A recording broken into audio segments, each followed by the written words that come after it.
My name's Emma.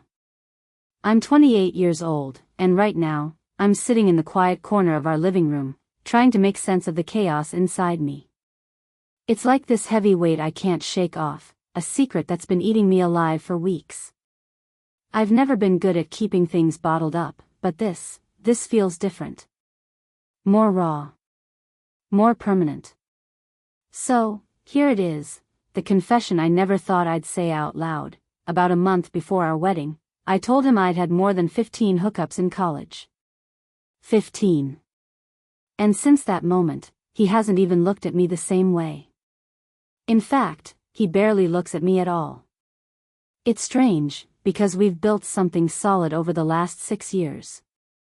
When I first met Jake, everything felt electric, like I could burn with just a touch, a glance, a smile. We were reckless and certain all at once. Our connection was my anchor, but also this wild thing that made me feel alive, sexy, and safe at the same time. I loved how he'd pull me close after a long day, how his fingers would brush my hair gently like I was the most precious thing in the world. Those moments were quiet but intense, a language all our own.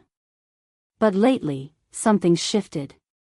It's like the electricity that sparked between us is flickering, growing dim.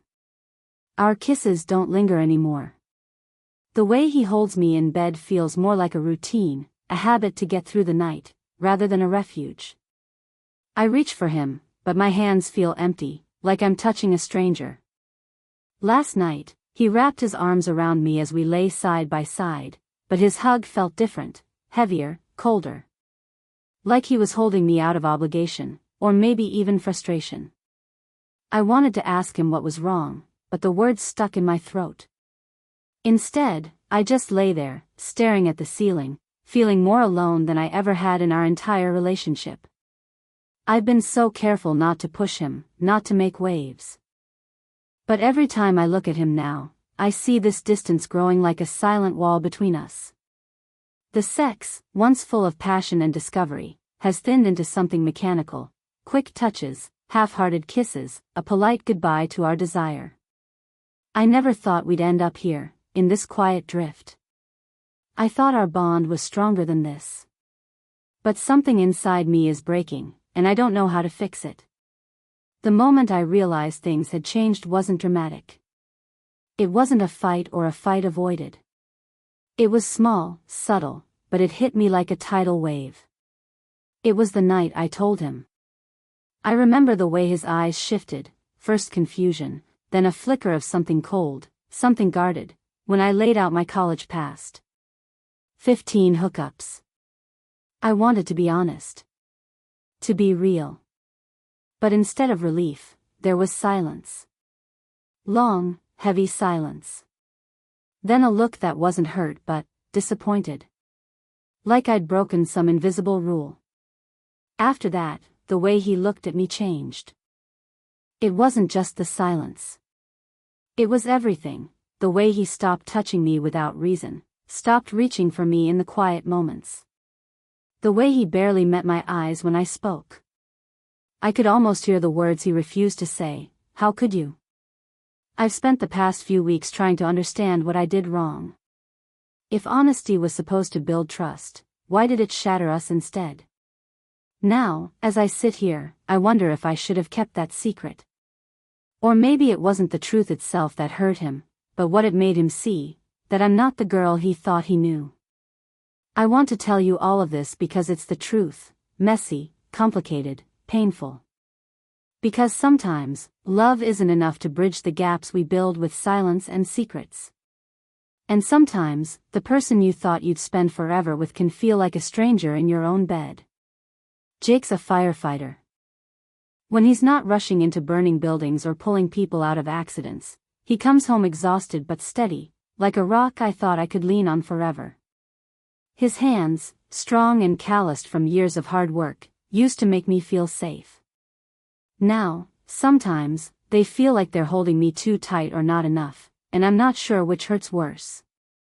The night after I told him about my college past, he came home late, smelling like smoke and sweat, but still reached for me. He kissed me like he wanted to burn away the distance, pressed his hands around my waist, pulling me close. But I recoiled just a little, and that's when I noticed his confusion. His eyes searched mine, like he was trying to find a map back to us. I wanted to tell him, "Jake, I need to feel your heart, not just your hands." But the words tangled in my throat.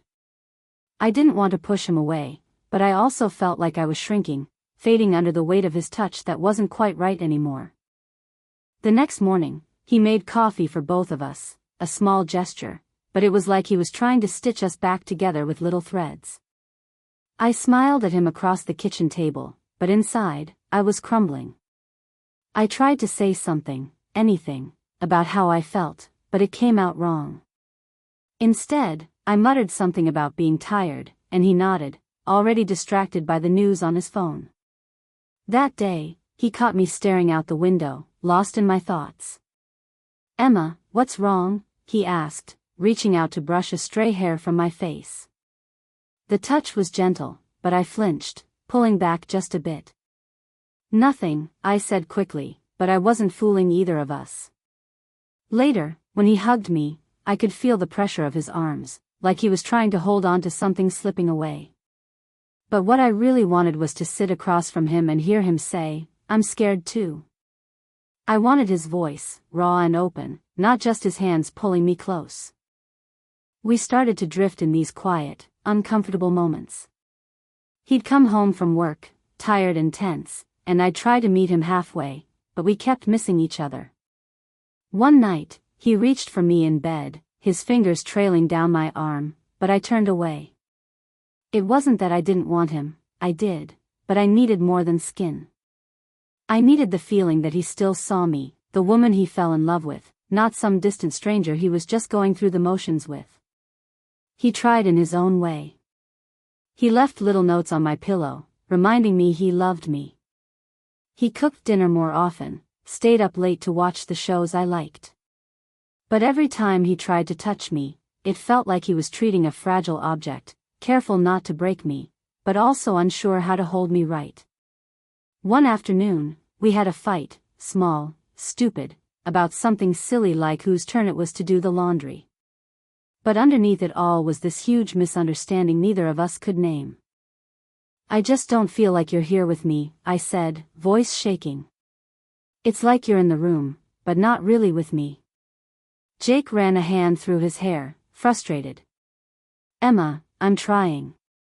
I show you I care, I'm here, aren't I? I know you're here. But I need more than your presence. I need you to really see me. To understand what I'm feeling."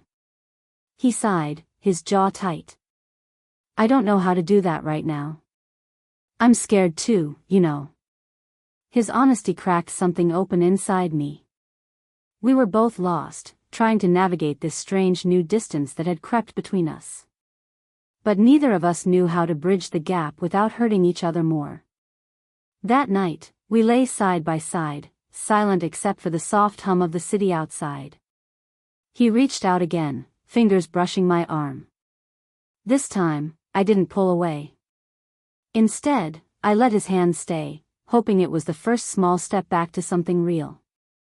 But even in that quiet moment, I could feel the tension, a reminder that the real battle wasn't just physical. It was the space between us that needed to be filled, and neither of us knew how to start.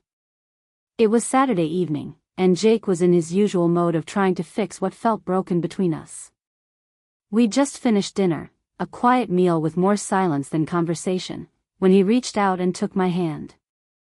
I felt the familiar tug in my chest, part longing, part dread. His hand was warm, steady, but my fingers twitched against his grip, as if afraid to fully connect. "Emma," he said softly, his voice low but hopeful. "Come here." He pulled me closer on the couch, wrapping his arm around my shoulders like he used to. I could feel the weight of his body, steady and sure. For a moment, I wanted to lean into him, wanted to feel that spark again. But the closer we got, the more I noticed how distant his eyes seemed, like he was going through the motions. He kissed my temple, then my cheek, slow, careful, like he was testing the waters. I closed my eyes, willing myself to feel something, anything.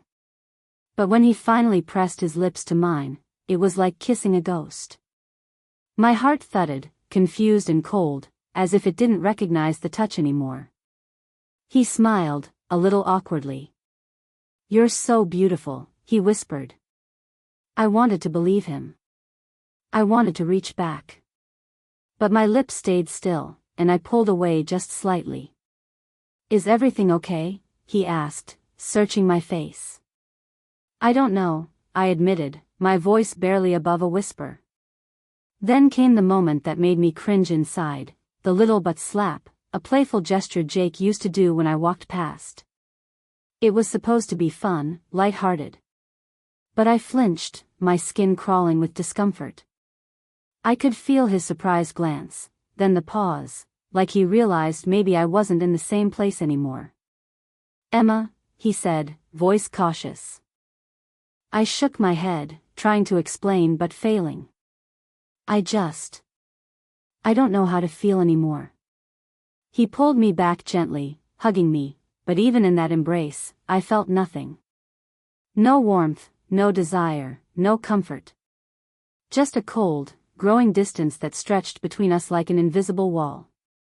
Later, when I lay awake alone in our bed, I couldn't stop turning over the same thought in my mind. Why does everything have to turn into sex? I wanted to scream it, to shout it out loud. Because I craved connection, real, emotional connection, not just the physical stuff that felt hollow right now. I wanted to want him. I wanted us to be close again, but I didn't know how to get there. And the harder I tried, the more tangled and confused I felt inside. We were supposed to have a quiet dinner. Just the two of us, no distractions, no phone screens glowing in the dark. Jake had cooked spaghetti, my favorite, and even lit a candle on the table. It should have felt like a small, tender moment, a chance to reset everything. But it didn't. I sat there, pushing the food around my plate, feeling the weight of the silence thicker than the sauce on my fork. Jake kept stealing glances at me, like he wanted to say something but wasn't sure how. Finally, he broke the quiet. "Emma, can we talk?" His voice was low but steady. I looked up, trying to meet his eyes, but they felt guarded, distant, like he was holding something back. "About what?" I asked, trying to sound calm, but my heart was pounding like a drum. "About us." He took a deep breath. "About everything since you told me." I felt it then, the raw edge beneath those words. The way he said everything made it feel like a verdict. "I don't want to fight," I whispered. "I just want to understand." He leaned back, rubbing his neck. "I'm confused, Emma. I don't know how to look at you anymore. I keep thinking about what you said, those 15 hookups. It's like I'm trying to picture the girl I love, but she's tangled up with someone else." That hit me harder than I expected. I blinked rapidly, trying to hold back tears. "Jake," I started, voice breaking, "I told you because I wanted you to know everything. I wanted to be honest, not because I wanted to hurt you." He reached out, fingers trembling slightly, but it did hurt. "It changes things." And suddenly, the floodgates broke. "I never wanted you to think I was someone I'm not." I cried, tears spilling down my cheeks. "I'm not some reckless girl living in the past. I love you, I've loved you for years. But lately, I feel like I don't even know who I am anymore. Like I'm disappearing, and you don't even see me." I could hear the crack in my voice, the rawness I'd been hiding for so long. Jake looked stunned, silent. His eyes darted away, and the quiet between us felt suffocating. "I'm sorry," I said, voice barely audible now. I don't want to lose you. But I feel like you've already checked out. Like the girl you're supposed to marry is a stranger." He didn't say anything. Instead, he stood up, pushing his chair back hard enough to scrape the floor. "I don't know what you want from me, Emma." "I want you to want me," I whispered, wiping my face with the back of my hand. Not just my body, but my heart. For a moment, we just looked at each other, broken, confused, aching. After he left the room, closing the door softly behind him, I stayed sitting there, the candle flickering in the dark. I felt the guilt wrap around me like a thick blanket. Had I ruined everything by telling the truth? Was my honesty a mistake that shattered what we had? I wanted to scream at myself for being so vulnerable, so raw. But beneath the shame was something deeper, the painful realization that maybe love wasn't enough to cover all the cracks. I thought about that moment, the 1 month ago, when I told him about my past, about those 15 hookups. I wanted it to be a bridge, a way to be closer, but it turned into a wall. And now, I was left here, wondering if I'd ever be able to tear it down. Days slipped by like shadows across the walls of our apartment, each one darker and colder than the last. Jake and I moved through the motions, eating, sleeping, passing each other like strangers who once shared a life. The space between us wasn't just physical, it felt like a canyon carved out by unspoken pain and regret. I watched him more closely now, trying to understand the man behind the silence. Jake wasn't angry or cruel, far from it. He was tired.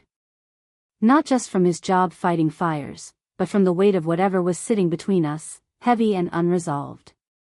His eyes, once so full of warmth and fierce love, now often looked distant, as if carrying a burden he couldn't share. He started coming home later, his steps quieter, his smiles forced. One evening, I found him sitting on the balcony, staring out at the city lights with a faraway look. I wanted to reach out, to touch his shoulder and remind him I was still here. But I hesitated, afraid my touch would push him further away. "I miss you," I whispered, more to myself than to him. Jake didn't answer. He just nodded once, barely perceptible, before slipping inside. Every day, the silence grew heavier. I tried to break it with small gestures, a text in the middle of the day, a favorite meal, a soft touch when he wasn't expecting it. Sometimes, he responded with a tired smile, sometimes with nothing at all. At night, lying in bed, I felt the cold side where he didn't reach for me. The absence of his arms around me was like a void that swallowed all the warmth. I thought about the moments before I told him, the ease of our closeness, the way we used to laugh and share dreams late into the night. But now, the memories felt like echoes from a distant life.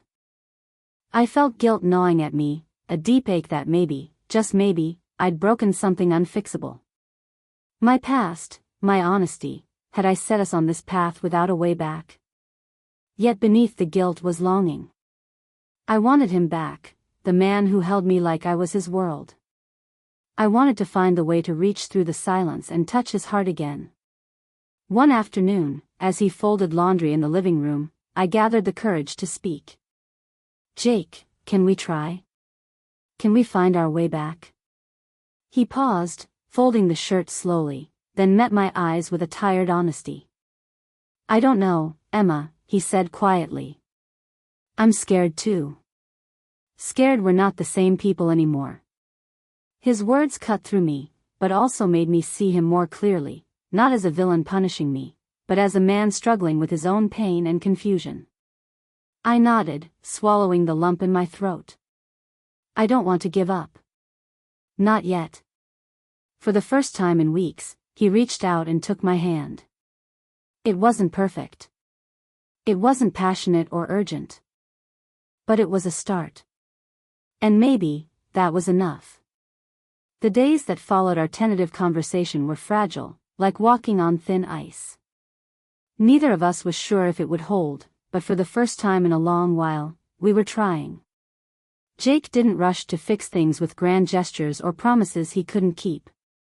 Instead, he started asking questions, about how I felt, what I needed, what scared me. Our talks were slow, sometimes awkward, but they were honest. We laid bare our fears and regrets, opening wounds that had been hidden under silence for too long. "I want to understand," Jake said one evening, as we sat on the couch, the quiet hum of the city around us. "Not just your past, but what you're feeling now." What I've been missing. I nodded, tracing my fingers along his arm. The warmth there was comforting, but also bittersweet. It reminded me how far we drifted, and how much work it would take to find our way back. We set new boundaries, small but significant. I told him I needed space sometimes to process my feelings, without feeling pressured for physical closeness. He promised to be patient, to listen more and touch less when I wasn't ready. It wasn't easy. There were moments when the old tension flared up, when a glance felt like a question, or a silence like a wall. But there were also moments of quiet tenderness, like when he reached for my hand during a movie, or rested his head lightly on my shoulder while we listened to music. One night, after a long day at work, Jake fell asleep on the couch. I found him there hours later, curled up with a blanket, his face peaceful but exhausted. I sat down beside him, careful not to wake him, and brushed a stray hair from his forehead. The simple act felt like a silent apology and a promise all at once, a moment where words weren't needed, where closeness spoke louder than anything else. I realized then that healing wouldn't be a sudden fix or a perfect ending. It would be messy, slow, and uncertain. But maybe, just maybe, we could find a way to love each other again, different than before, but real and lasting. And even if the road ahead was unclear, for now, that fragile hope was enough. If you asked me a few months ago what love meant, I would have given you a simple answer: trust, passion, forever. But now, I know it's messier than that. It's vulnerability and fear, hope and heartbreak all tangled up in ways you never expect. My name is Emma. I'm 29 years old. And in the weeks before my wedding, I told Jake about my past, about the 15+ hookups I had in college. I thought honesty would bring us closer. Instead, it nearly tore us apart. I learned that sometimes, love isn't enough. That being truthful can hurt, even when it's meant to heal. I learned that desire isn't just about physical touch, it's about feeling seen, understood, and safe. Without emotional intimacy, even the closest bodies can feel miles apart.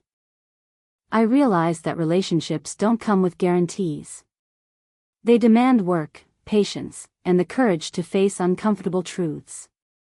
Sometimes, you have to fight for love. Other times, you have to accept that it's slipping away. Jake and I didn't have a fairy tale ending. We're still figuring out what us means now, after the fractures, after the silence. Some days, it feels like we're rebuilding a fragile bridge. Other days, it feels like the distance is too wide to cross. But I know this: I won't hide parts of myself anymore. I won't settle for a love that overlooks who I truly am, past, present, and all the messy in between. If you're listening, maybe you're carrying your own secrets or regrets. Maybe you're longing for connection but afraid of the truth. I want you to know it's okay to be scared. It's okay to hurt. It's okay to not have all the answers. Because in the end, love is not about perfection. It's about showing up, even when it's hard, and choosing to be real with yourself and the person beside you. And sometimes, that's the bravest thing you can do. The morning light filters softly through the curtains, casting a pale glow across the room where Jake and I sit, not touching, but close enough that I can hear his breath, steady and calm. There's no rush, no pressure to fill the silence with words or gestures. Just a quiet understanding, fragile but real. We've learned to live with the spaces between us, but also to respect them. We're no longer the same people who dreamed of forever without questions. Instead, we're two imperfect souls, still learning how to hold each other gently, or sometimes, simply let go. I think about the path that led us here, the confessions, the tears, the distance, the fragile attempts to rebuild. It wasn't the story I imagined, but it's ours, raw, honest, and human. There's a bittersweetness in knowing that love sometimes means walking beside someone, not always hand in hand. Sometimes it means loving them enough to let them be, even if it's not the forever you hoped for. I don't have all the answers. Maybe I never will. But I do know this: I am enough, all of me, past and present, and I deserve to be loved that way. As I look at Jake, I don't feel the weight of the past anymore. I feel the quiet promise of whatever comes next, whether that's together or apart. Because love, in its truest form, is freedom. And finally, I am free.